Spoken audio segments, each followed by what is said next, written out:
কলকাতার বৃহত্তম মন্দিরের মধ্যে অন্যতম হলো এই শ্রী স্বামীনারায়ণ মন্দির, যা পৈলান মন্দির নামেও অনেকে চিনে থাকেন।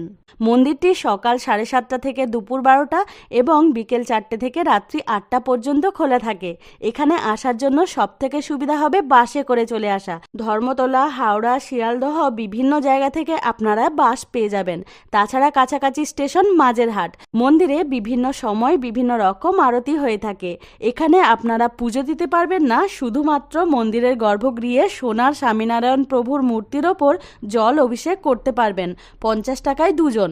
এই মন্দিরে দর্শন পাবেন মহাদেব, দেবী পার্বতী, গণেশ, প্রভু রামচন্দ্র, মাতা সীতা, হনুমানজি, রাধাকৃষ্ণ, ঘনশ্যাম মহারাজ, শ্রী স্বামীনারায়ণ প্রভু ও আরও অনেকের। এখানে একটি ক্যান্টিন আছে, যেখানে সকাল 11:45-এর পর থেকে প্রসাদ হিসেবে খিচুড়ি ও ভোগের থালি পেয়ে যাবেন। সুবিশাল এরিয়া জুড়ে রয়েছে মন্দিরটি।